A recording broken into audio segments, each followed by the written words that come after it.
6.1 Die nut van hulpjoernale op bladsy 62.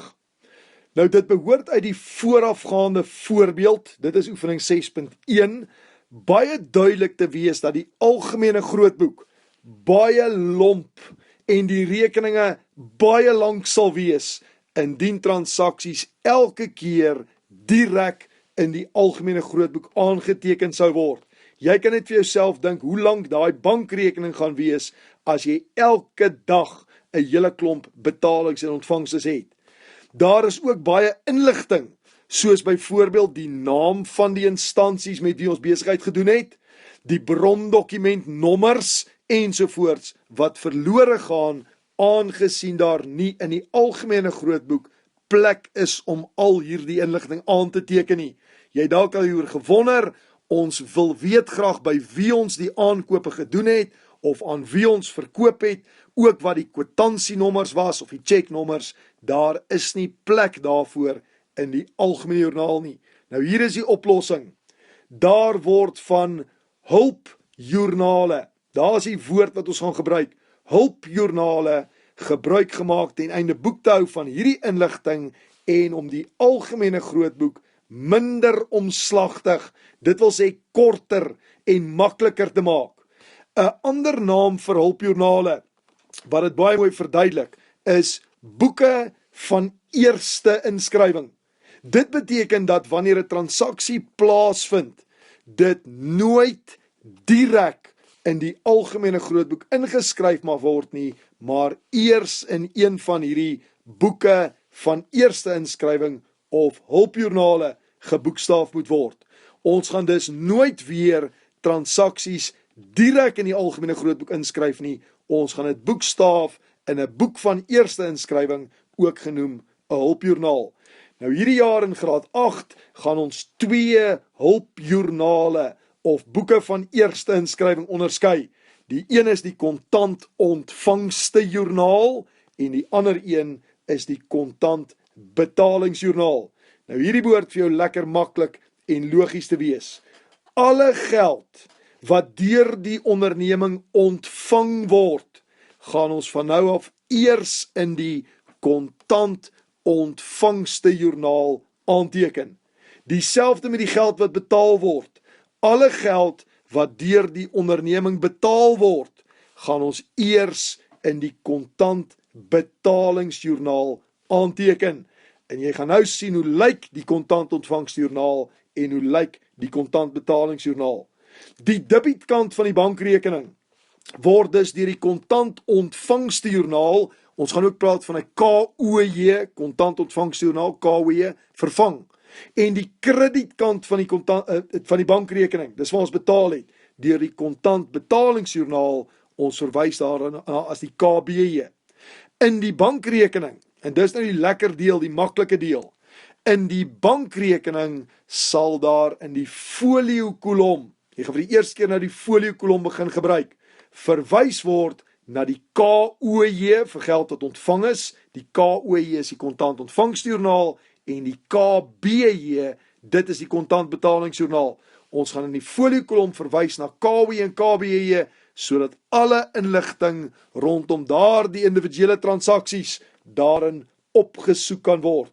Nou kyk hoe gaan die bankrekening dus lyk.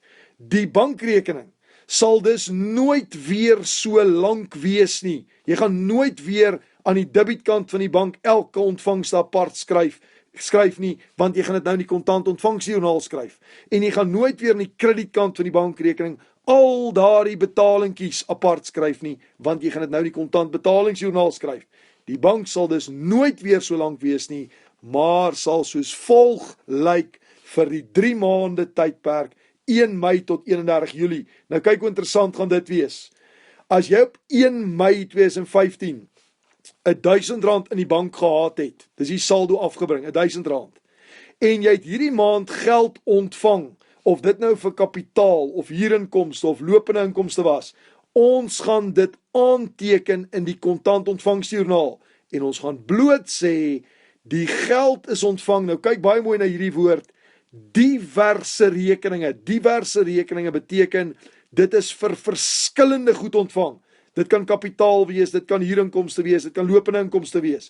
Die geld is ontvang vir diverse rekeninge.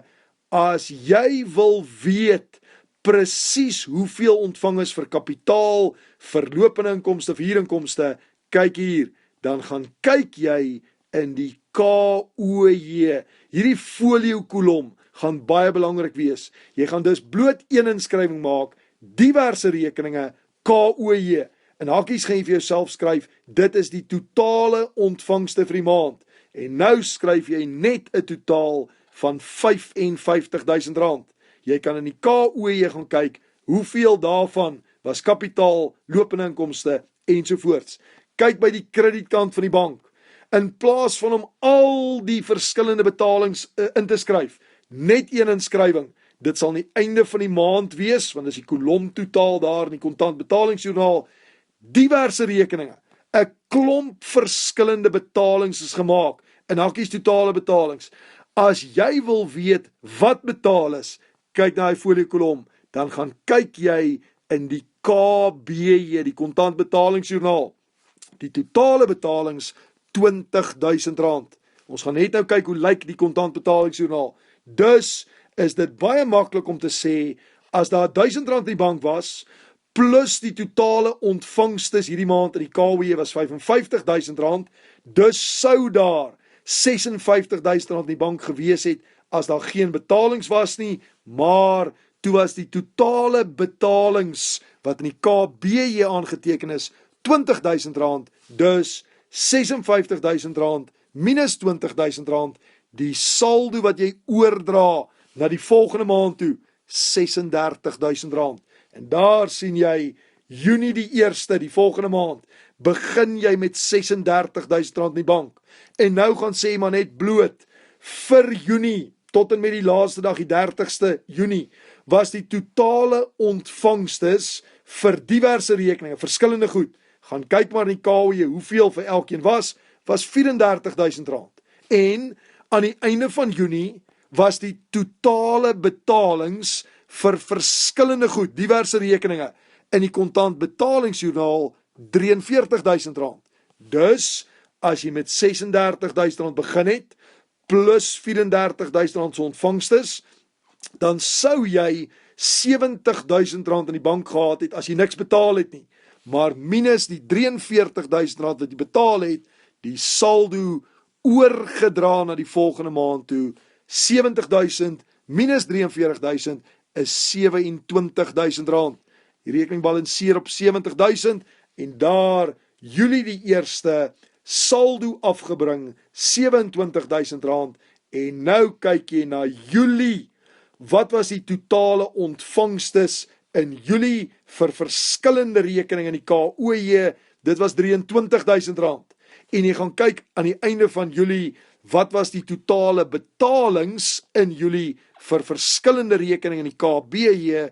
R62.000. Nou hier is dit interessant, R27.000 plus R23.000 is net R50.000, maar jy het R62.000 betaal, dus jy het R12.000 meer betaal as daardie beginsaldo aan die begin van die maand, plus die ontvangstes.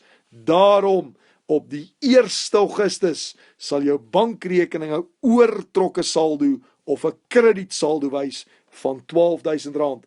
Kan jy dus sien hoe maklik en kort die bankrekening vir elke maand gaan wees as ons van 'n kontant ontvangsjoernaal en 'n kontant betalingsjoernaal gebruik maak. Dit is nie meer daardie lang bankrekening waar jy al die ontvangstes aan die debietkant en al die betalings aan die kredietkant geskryf het nie.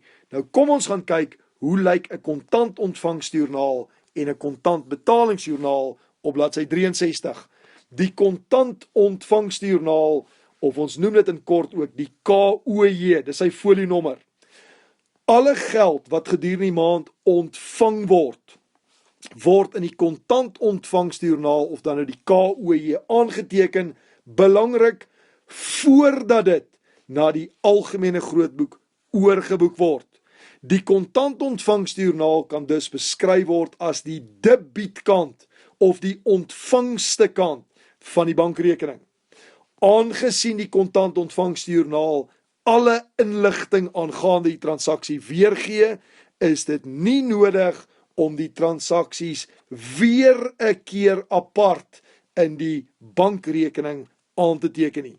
Slegs die totale ontvangste vir die maand word in die rekening getoon met die verwysing in die foliokolom as KOJ. Dit het jy gesien daar, slegs die totale ontvangste word die bank geskryf, die verwysing KOJ. Die kontantontvangstjoernaal maak voorsiening vir die volgende kolomme. Onthou, ons wil meer inligting oor die transaksie hê, daarom dokumentnommer. Dit gaan die eerste kolom in 'n KOJ wees.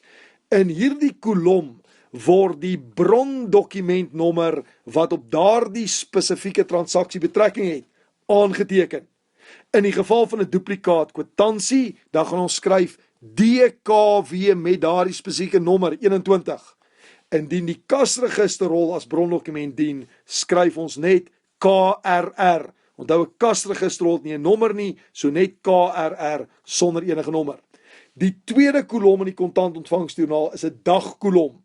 Nou, aangesien die maand waarvoor die transaksies geboekstaaf word in die hoofopskrif van die KOJ voorkom, word slegs die dag waarop die spesifieke transaksie plaasgevind het in hierdie tweede kolom aangeteken. Die hoofopskrif gaan sê kontantontvangstjoernaal van watter besigheid vir watter maand. Dus net die dag word aangeteken. Dan die derde kolom besonderhede.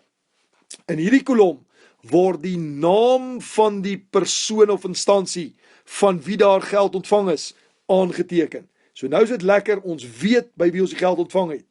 In die geval van geld wat vir lopende inkomste ontvang is, skryf ons dienste gelewer, en by geld wat vir kontantverkoop ontvang is, skryf ons net verkope, want dit is baie keer van honderde verskillende mense wat ek geld ontvang, so ek skryf net dienste gelewer of net verkope.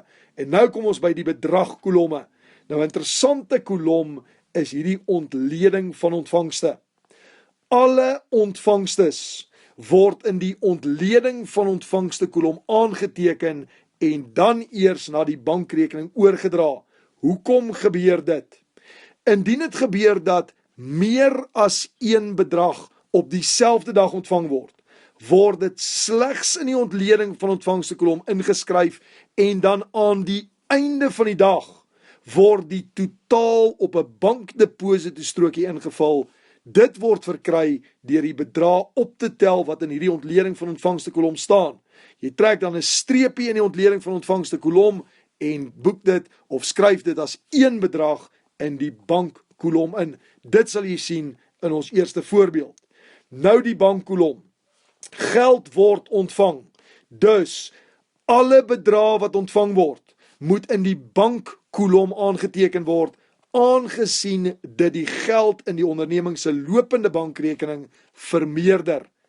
Aan die einde van die maand word die kolomtotaal van hierdie bankkolom oorgeboek na die debietkant van die bankrekening in die algemene grootboek, aangesien bank 'n bate is wat vermeerder. Dit is die inskrywing wat jy daar gesien het. Die kolomtotaal van die bankkolom in die KOJ word oorgeboek na die debietkant van die bank, want bank is 'n bate wat meer word.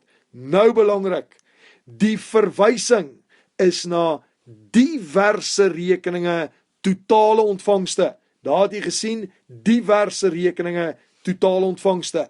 Hoekom? Aangesien verskillende rekeninge gekrediteer is om hierdie dubbelinskryving te voltooi. Die bankkolom word alle ontvangstes dus in aangeteken en dit word oorgeboek na die debietkant van die bankrekening, bate wat meer word, maar ons verwys na diverse rekeninge totale ontvangste. Nou waarvoor kan ons geld ontvang? Daar kan 'n kolom wees vir lopende inkomste. Indien geld vir dienste gelewer ontvang is, word dit onder die lopende inkomste kolom ontleed. Aan die einde van die maand word net die kolom totaal oorgeboek na die kredietkant van lopende inkomste. Hoekom? Want lopende inkomste is mos 'n inkomste wat die eienaarsbelang vermeerder. Die verwysing is na bank, aangesien die dubbelinskryving in die bankrekening gemaak is. Daar kan ook 'n kolom wees vir verkope. Indien geld vir kontant verkope ontvang is, word dit onder die verkope kolom ontleed. Aan die einde van die maand word die kolom totaal van verkope oorgeboek na die kredietkant van die verkooprekening, want verkope is ook 'n inkomste wat die eienaarsplan vermeerder. Die verwysing in daardie verkooprekening is na bank, aangesien die bank, daarbo het jy gesien, gedebiteer is om die dubbelinskryving te voltooi. En dit bring ons by 'n baie belangrike kolom wanneer ons met handelsondernemings werk, die koste van verkope kolom. Indien goedere verkoop is, moet daar nie vergeet word om die handelsvoorraad te verminder nie. Die koste van verkope of die kosprys van hierdie verkoopte goedere word in die koste van verkope kolom aangeteken. Nou hierdie kolom het niks met die bank te doen nie. Daarom aan die einde van die maand word hierdie kolom totaal oorgeboek na die debietkant van koste van verkope, aangesien koste van verkope uitgawe is wat die eienaarsplan of die wins verminder. Maar hierdie kolom word ook oorgeboek na die kredietkant van handelsvoorraad, aangesien handelsvoorraad 'n bate is wat minder word as ek van hierdie handelsvoorraad verkoop. Ons gaan na hierdie koste van verkope kolom kyk as ons die eerste voorbeeld doen. En dan nou belangrik, as jy vir enigiets anders geld ontvang, waarvoor daar nie 'n kolom is, wat nie lopende inkomste of verkope is nie, dan skryf ons dit in wat ons noem die diverse rekeninge kolom. Indien geld vir enige ander item ontvang word, waarvoor daar nie 'n spesifieke kolom is nie, word dit in die diverse kolom aangeteken en daardie spesifieke rekening word dan gekrediteer met die verwysing na bank wat gedebiteer is om die dubbelinskryving te voltooi. Daar word slegs kolomme geskep vir items wat jy baie gedurende maand ontvang, soos lopende inkomste of verkope. Iets wat jy min ontvang, word in die diverse rekeninge kolom aangeteken. Nou hierdie kolomme van kontant ontvangsjoernaal sal ons kyk as ons die eerste voorbeeld doen. Kom ons kyk na die kontant betalingsjoernaal. Die kontant betalingsjoernaal of KBJ. Alle geld wat gedurende die maand betaal word, word in die kontant betalingsjoernaal of dan nou die KBJ aangeteken, voordat ons dit in die algemene grootboek daarin oorboek. Die kontant betalingsjoernaal is dus niks anders as die kredietkant of die betalingskant van die bankrekening nie. Aangesien die kontant betalingsjoernaal alle inligting aangaande die transaksies weergee, is dit nie nodig dat die transaksies weer 'n keer apart in die bankrekening aangeteken word nie.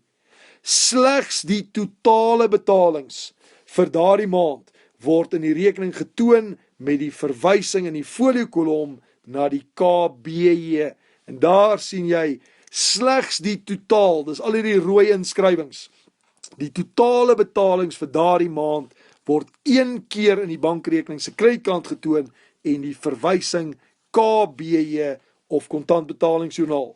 Die kontantbetalingsjoernaal maak voorsiening vir die volgende kolomme. Nou die eerste twee kolomme is dieselfde as by die kontantontvangsjoernaal, die dokumentnommer kolom. In hierdie kolom word die brondokumentnommer wat op daardie spesifieke transaksie betrekking het aangeteken.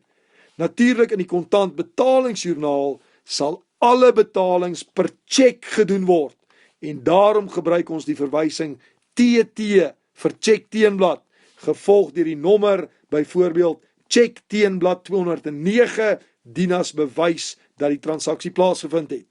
Dan die dagkolom, aangesien die maand waarvoor die transaksies geboekstaaf word in die hoofopskrif van die KBJ voorkom. Onthou die KBJ sal wees kontantbetalingsjoernaal van XY handelaars vir Junie 2015 of watter maand ook al. So in die hoofopskrif het jy die maand. Daarom is dit net nodig om die dag waarop die spesifieke transaksie plaasgevind het aan te toon. Die derde kolom, baie belangrik, naam van begunstigde. In hierdie kolom word die naam van die betrokke persoon of onderneming of instansie aan wie die tjek uitgereik is, aangeteken. Ons kan dus nou sien aan wie watter nommer tjek uitgereik is. Natuurlik gebeur dit soms dat 'n tjek kontant uitgemaak word, sodat gewissel kan word. Dit gebeur in die geval van lone. Dus in hierdie kolom kan daar slegs 'n persoon of 'n onderneming se naam staan of kontant. 'n Belangrike kolom in die kontant betalingsjoernaal. En dit bring ons by die bedragkolomme. In die eerste plek die bankkolom. Alle bedrae wat betaal word, moet in die bankkolom aangeteken word, aangesien dit die geld in die onderneming se lopende bankrekening verminder. Aan die einde van die maand word die kolomtotaal van daardie bankkolom oorgeboek na die kredietkant van die bankrekening in die algemene grootboek, aangesien bank 'n bate is wat minder word. Die verwysing is na diverse rekeninge totale betalings, aangesien verskillende rekeninge gedebiteer sal word om die dubbelinskryving te voltooi. En dit is wat jy daar sien, diverse rekeninge, totale betalings vir my, wat in die kontantbetalingsjoernaal aangeteken is, was R20.000. En toe weer, vir verskillende betalings, diverse rekeninge is gedebiteer, totale betalings uit die KBJ uit vir Junie, R43.000. Dieselfde met Julie, diverse rekening, totale betalings, die KBJ, R62.000. En dit is wat jy hier sien, die verwysing, diverse rekening, totale betalings, aangesien verskillende rekeninge gedebiteer is om die dubbelinskryving te voltooi. Nou die kolomme wat jy sal skep, sal wees vir items wat baie gekoop word. Indien dit 'n bate is, jy koop dalk gereeld handelsvoorraad of toerusting, dan maak jy 'n kolom oop vir toerusting of handelsvoorraad. Indien 'n betaling gereeld ten opsigte van 'n bepaalde item gemaak word, word daar 'n kolom daarvoor geopen. Aan die einde van die maand word die kolomtotaal oorgeboek na die debietkant van hierdie rekening. As dit 'n bate is die rede daarvoor dat dit 'n bate is wat vermeerder. Die verwysing is na bank, want is ingesluit by daardie diverse rekening totale betalings aan die kredietkant van die bank, aangesien die bank gekrediteer is om die dubbelinskryving te voltooi. Indien dit 'n uitgawe is wat jy baie betaal, lone, skryfbehoeftes, verpakkingsmateriaal, dan gaan jy 'n kolom daarvoor oopmaak. Indien 'n betaling gereeld ten opsigte van 'n bepaalde uitgawe gemaak word, word daar 'n kolom daarvoor geopen. Aan die einde van die maand word die kolomtotaal oorgeboek na die debietkant van daardie rekening, aangesien dit 'n uitgawe is wat vermeerder en dus die eienaarsbelang verminder. Maar nou weer belangrik, die verwysing is na bank, aangesien die bank gekrediteer is om die dubbelinskryving te voltooi. Dan, as dit iets is wat jy nie gereeld betaal nie, dan gaan ons nie 'n kolom hê nie, daarom skryf ons dit in die diverse rekening kolom. Indien geld vir enige ander item betaal word, waarvoor daar nie 'n spesifieke kolom is nie, word dit in die diverse kolom aangeteken. Die spesifieke rekening word dan gedebiteer met die verwysing na bank wat gekrediteer is om die dubbelinskryving te voltooi. Die bank is gekrediteer met die groot totaal van al die betalings en die rekening wat betaal is, word gedebiteer om die dubbelinskryving te voltooi. Dit is die kontant betalingsjoernaal. Ons sal hierna kyk in ons eerste voorbeeld. Laastens 6.4 op bladsy 65, die opstel van 'n proefbalans.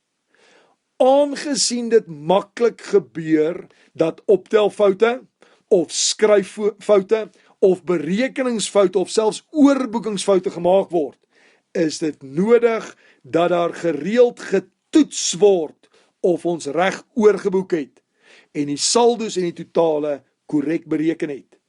Een van die maniere om te toets of die oorboeking korrek gedoen is en of die dubbelinskrywingsbeginsel wel toegepas is is om aan die einde van elke maand 'n proefbalans, toets die balans op te stel. Nou hierdie is 'n baie lekker deel van die werk. 'n Proefbalans is presies wat die naam sê, dit toets die balans. Dit wil sê of die totale aan die debietkant van die algemene grootboek gelyk is aan die totale aan die kredietkant van die algemene grootboek. Om 'n proefbalans op te stel, word die rekeninge bloot onder mekaar gelys met die folionommer van elke rekening en dan word die saldos en totale aan die debietkant of die kredietkant aangeteken en die twee kolomme, die debietkolom en die kredietkolom word opgetel. En dan is dit belangrik, die debietkant moet altyd gelyk wees aan die kredietkant. Ons gaan 'n proefbalans ook opstel in ons eerste voorbeeld en is altyd lekker as jou proefbalans balanseer, dan weet jy het reg oorgeboek na die algemene grootboek. Dus in die volgende oefening gaan ons 'n kontant ontvangstejoernaal voltooi. Ons gaan 'n kontant betalingsjoernaal voltooi. Daardie joernale gaan ons oorboek na die algemene grootboek en dan gaan ons 'n proefbalans opstel om te toets of ons reg gewerk het. Hierdie is 'n baie lekker deel van die jaar se werk.